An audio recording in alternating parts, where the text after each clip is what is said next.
Hello friends, welcome to Aashi creative kitchen. வீடியோக்குள்ளே போகிறதுக்கு முன்னாடி நீங்கள் சேனலுக்கு புதுசாக இருந்தால் சேனலை சப்ஸ்கிரைப் பண்ணிக்கோங்க ஃப்ரெண்ட்ஸ்.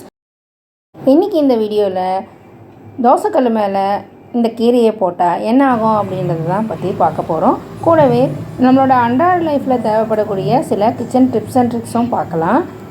ஃபஸ்ட்டு டிப்பு, சூடான தண்ணியில் கொஞ்சமாக முகத்துக்கு போடுற அந்த பவுடரை போட்டு பாருங்கள். ரொம்பவே யூஸ்ஃபுல்லான ஒரு டிப்ஸாக இருக்கும். இது சூடாக தண்ணி எடுத்துக்கோங்க. அதில் நம்ம முகத்துக்கு போடுற எந்த பவுடராக இருந்தாலும் அதை இதில் போட்டுக்கோங்க. அது கூடவே ஒரே ஒரு கற்பூரத்தை ஆட் பண்ணி ரெண்டும் நல்லா கரையிற அளவுக்கு கரைச்சி விட்டுக்கோங்க. கட்டிகள் எதுவும் இல்லாதபடி பார்த்துக்கோங்க. இப்போ இந்த தண்ணியை என்ன பண்ண போகிறோம் அப்படின்றத பார்க்கலாம் வாங்க. நல்லா கலக்கி விட்டுக்கோங்க. தண்ணியில் அந்த பவுட்ரு கரையிற அளவுக்கு, பவுட்ரும் கற்பூரமும் கரையிற அளவுக்கு. இது மழை காலம் பனிக்காலம் அப்படின்றதுனால எந்த நேரமும் ஒரு விதமான ஈரத்தன்மை இருந்துகிட்டே இருக்கும். அந்த ஈரத்தன்மையால் நம்ம பெட்ரூம்லேயாகட்டும் இல்லைனா கிச்சன்லேயாகட்டும் சின்ன சின்ன பூச்சிகளும் கரப்பாம்பூச்சிகள், எறும்புகள் இதெல்லாம் வந்து படையெடுக்க ஆரம்பிக்கும். அதுவும் எந்த மாதிரி பொருட்கள் வச்சுருக்கிறோமோ அந்த பொருட்களில் வந்து ஏறிக்கும். அதுக்கு நம்ம இந்த டிப்ஸை பயன்படுத்த போகிறோம். அது எப்படி யூஸ் பண்ணலான்றதை பார்க்கலாம் வாங்க. தண்ணி கொஞ்சம் சூடு அதிகமாக இருக்கவே நான் 2 எண்ணத்துலையே ஆத்தனை மாதிரி எடுத்துக்கிட்டு 2ஆக பிரிச்சுக்கிறேன். இதை ஒரு தண்ணியை வந்து ஒரு ஸ்ப்ரே பாட்டிலில் எடுத்துக்க போகிறேன். ஒரு தண்ணியில் கொஞ்சமாக மஞ்சத்தூள் ஆட் பண்ணிக்கிறேன். சுடு தண்ணியில் கை வைக்காத முடியாத அளவுக்கான சூடு தான் இருக்குது. இப்போ இந்த தண்ணியை ஒரு ஸ்ப்ரே பாட்டிலில் மாற்றிக்கிறேன். ஸ்ப்ரே பாட்டிலில் மாற்றிக்கிட்டு இதை என்ன பண்ண போகிறோம் அப்படின்றத பார்க்கலாம் வாங்க. பாத்திரம்லாம் கழுவி முடிச்சு சிங்கை சுத்தம் பண்ணாலும் அந்த இடத்துல ஒரு ஸ்மெல் வரும். அந்த ஸ்மெல்லாலேயே கரப்பாம்பூச்சிலாம் வரும். அதனால் இந்த மஞ்சள் கலந்த தண்ணியை அந்த சிங்கில் தான் ஊற்ற போகிறேன். பாத்திரம்லாம் கழுவி முடிச்சு சுத்தம் பண்ண பிறகு இந்த தண்ணியை ஊற்றிட்டு போய் படுங்க. சிங்க்லேருந்து எந்த ஒரு நாற்றமும் அடிக்காது. இதில் பவுட்ரு இருக்குது, மஞ்சள் இருக்கிறதுனால கரப்பாம்பூச்சி எதுவுமே மேலேயும் வராது. இந்த மழை காலத்தில் குட்டி குட்டி கொசுக்கள்லாம் பறக்கும். அந்த கொசுக்களும் அந்த நாற்றத்துக்கு இந்த மாதிரி சிங்க் ஏரியாவில் வராமல் இருக்கும். ட்ரை பண்ணி பாருங்கள். ரொம்பவே யூஸ்ஃபுல்லாக இருந்துச்சு இது எனக்கு. நீங்களும் ட்ரை பண்ணி பாருங்கள். இதை தினமுமே செஞ்சாலும் ரொம்ப நல்லாவே இருக்கும். ஏன்னா இந்த மழை காலத்தில் நம்ம என்ன தான் சுத்தம் பண்ணி வச்சாலும் எப்போதும் இந்த மாதிரி கொசுக்கள் பறக்க தான் செய்யும். அடுத்ததாக இந்த தண்ணியை ஒரு ஸ்ப்ரே பாட்டிலில் ஊற்றிக்கிட்டு நம்ம கவுண்டர் டாப் மேலே இருக்கக்கூடிய கேஸ் ஸ்டவ்வுக்கு அடியில் எந்த இடத்துலலாம் எறும்பு வருமோ அந்த இடத்துலலாம் நைட்டு வேலையெல்லாம் முடிச்சுட்டு இந்த கேஸ் ஸ்டவ்வெல்லாம் க்ளீன் பண்ணி எடுத்து முடித்த பிறகு இந்த வாட்டரை ஒரு ஸ்ப்ரே பண்ணிவிட்டு அதுக்கப்புறமா அதை தடவி விட்டு பாருங்கள். ரொம்பவே யூஸ்ஃபுல்லாக இருக்கும்.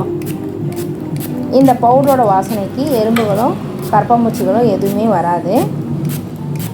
இதை ஆனால் சுத்தம் பண்ணிட்ட பிறகு நீங்கள் இதை க்ளீன் பண்ணுங்கள். ஒரு 30 ஸ்ப்ரே பண்ணிவிட்டு நல்லா தொடச்சி கொடுங்க. ரொம்ப நல்லாவே இருக்கும். நம்ம கேஸ் ஸ்டவ்லாம் க்ளீன் பண்ண பிறகும் அந்த குட்டி கரப்பாம்பூச்சிகள் அந்த வாசனைக்காக மேலே வளர்த்தோம். அந்த மாதிரி இல்லாமல் இருக்கிறதுக்கு இந்த பவுடர் கலந்த மஞ்சள் கலந்த இந்த தண்ணி வந்து ரொம்பவே யூஸ்ஃபுல்லானதாக இருக்கும். ட்ரை பண்ணி பாருங்கள். எந்த இடத்துலலாம் எறும்புகள் வருதோ அந்த இடத்துலலாம் கூட இதை நீங்கள் ஸ்ப்ரே பண்ணி விட்டுட்டிங்கன்னா எறும்புகள் வராமல் இருக்கும். முக்கியமாக கவுண்டர் டாப் மேலே சின்ன கரப்பாம்பூச்சி, எறும்பு இதெல்லாம் வந்து கண்டிப்பாக நைட்டில் வளர்த்தோம். நைட்டில் தான் அந்த கரப்பாம்பூச்சிகள்லாம் ரொம்பவே கொண்டாட்டமாக இருக்கும். நம்ம சில சமயத்தில் பால் மாறிக்கிட்டு இது மாதிரி துடைக்காமல் போயிட்டோம் அப்படின்னா அந்த கரப்பாம்பூச்சிகள் மேலே உலாத்திட்டு இருக்கும். முக்கியமாக எறும்புகள் எந்த இடத்துல சூடான ஐட்டம் இருக்கோ அந்த இடத்த தேடி வரும். அதனால் வந்து எறும்புகள் கவுண்டர் டாப் மேலே உலாத்திட்டே இருக்கும். கேஸ் ஸ்டவ் பின்னாடியும் கேஸ் ஸ்டவ் மேலே எல்லா இடத்துலையும் இதை வச்சு சுத்தம் பண்ணி பாருங்கள். ஸ்ப்ரே பண்ணி விட்டுட்டு படுக்க போங்க. ரொம்ப சுத்தமாக இருக்கும் காலையில் வந்து பார்க்கும்போது. நெக்ஸ்ட்டு இந்த செல்லோ டேப்பை குழந்தைங்க யூஸ் பண்ணிவிட்டு இல்லை நம்மளே கூட யூஸ் பண்ணிவிட்டு எங்கேலாம் வச்சுருவோம். அந்த மாதிரி இருக்கும்போது அந்த செல்லோ டேப்பை நெக்ஸ்ட் டைம் தேடும்போது கிடைக்காது. அந்த மாதிரி இல்லாமல் இருக்கிறதுக்கு நம்ம இந்த மாதிரி குழந்தைங்களோட டேபிள் மேலேயே இந்த செல்லோ டேப்பை வச்சு அதை ஒரு பென் ஸ்டாண்டாக யூஸ் பண்ணிட்டோம்னா நம்மளுக்கு செல்லோ டேப்பும் கிடைக்கும், பென்னும் எங்கேயும் காணாமல் போகாமல் அந்த செல்லோ டேப்புக்குள்ளேயே போட்டு வச்சிட முடியும். இது வந்து 2 செல்லோ டேப்பு இருந்தாச்சுன்னா ஒன்று மேலே ஒன்று வச்சிங்கனாலும் அப்படியே நிற்கும். இல்லை கத்திரிக்கோல், ஸ்கெட்சு இதெல்லாமே கூட நம்ம இதில் போட்டு வைக்கலாம். ரொம்பவே யூஸ்ஃபுல்லானதாக இருக்கும். நம்ம யூஸ் பண்ணக்கூடிய செல்லோ டேப்பை இப்படி ஒரு ஆர்கனைசர் மாதிரி கூட நம்ம யூஸ் பண்ணிக்கலாம். ரொம்ப நல்லாயிருக்கும். ட்ரை பண்ணி பாருங்கள். செல்லோ டேப்பை நம்ம தேடும்போது கரெக்டாக இந்த இடத்துலேருந்து எடுத்து யூஸ் பண்ணிவிட்டு அங்கேயே வச்சிடலாம். நெக்ஸ்ட்டு தோசைக்கல் மேலே இந்த கீரையை போட்டால் என்ன ஆகும் அப்படின்னு சொல்லிட்டு பார்க்கலாம் வாங்க. தோசைக்கல்லை வச்சு கொஞ்சம் சூடு பண்ணிக்கோங்க. அந்த சூடான தோசைக்கல் மேலே நம்ம வீட்டில் இருக்கக்கூடிய சமையலுக்கு பயன்படுத்தக்கூடிய கல்லுப்பு ஒரு 3 டீஸ்பூன்லேயும் 4 டீஸ்பூன் வரைக்கும் ஆட் பண்ணிக்கோங்க. அந்த உப்பு நல்லா சூடாகிற வரைக்கும் வறுத்துக்கோங்க. சிம்மிலே வச்சுக்கோங்க கேஸ் ஸ்டவ்வை. இந்த தோசைக்கல் இரும்பாக இருந்தால் ரொம்ப நல்லாயிருக்கும். இது நான்ஸ்டிக்குன்றதுனால ரொம்ப சிம்மிலே வச்சுக்கோங்க. இந்த மாதிரி நல்லா வறுத்து கொடுத்துக்கோங்க. ஒரு மாதிரி பிசுபிசுப்பு தன்மை வரும் ஃபஸ்ட்டு எடுத்தோடனே. அந்த பிசுபிசுப்பு தன்மை இல்லாமல் நல்லா வறுத்துக்கோங்க. இதுக்கு கல்லுப்பு தான் நம்ம பயன்படுத்தணும், சால்ட்டு பயன்படுத்தக்கூடாது. இந்த கல்லுப்பு நல்லா வறுபட்டு வந்த பிறகு இதில் நம்ம எடுத்து வச்சுக்கக்கூடிய முருங்கைக்கீரையை இதில் ஆட் பண்ணிக்கோங்க. அதையும் சிம்மில் இருக்கும்போதே நீங்கள் போட்டுக்கோங்க. ஆட் பண்ணிவிட்டு இந்த கல்லுப்பு கூடவே அந்த முருங்கைக்கீரையும் நல்லா வதக்கி கொடுங்க. அது நல்லா வறுபட்டு வரும்.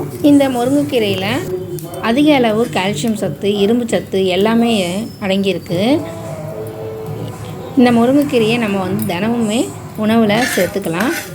அந்த மாதிரி சேர்த்துக்க முடியாத நேரத்தில் இந்த மாதிரி நம்ம உப்பில் போட்டு வறுத்துட்டு உப்பை நம்ம பொடி பண்ணி எடுத்து வச்சுக்கிட்டோம்னா தினமுமே நம்ம உப்பு கலக்கும்போது அதில் கொஞ்சமான அளவு முருங்கைக்கீரையோட சத்து நமக்கு நாம் செய்யக்கூடிய சமையலில் ஆட் ஆகும்.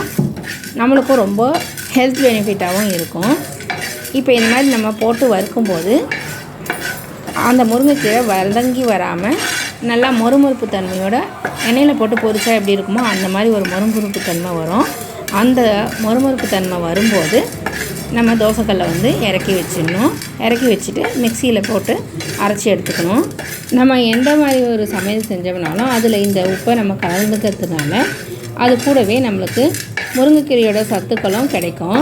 இதே போல் இந்த கல்லுப்பில் நம்ம முருங்கைக்கீரை மட்டும் இல்லாமல் கருவேப்பிலை கிடைச்சா கூட ஃப்ரெஷ்ஷாக இருந்தால் அந்த ஃப்ரெஷ் கருவேப்பிலையை இதில் போட்டு நல்லா வறுத்து எடுத்துட்டோம்னா நல்லா மொறுமொறுப்பு தன்மையோடு வரும். அதையும் இதே மாதிரி நம்ம தூள் பண்ணி எடுத்து வச்சுக்கலாம்.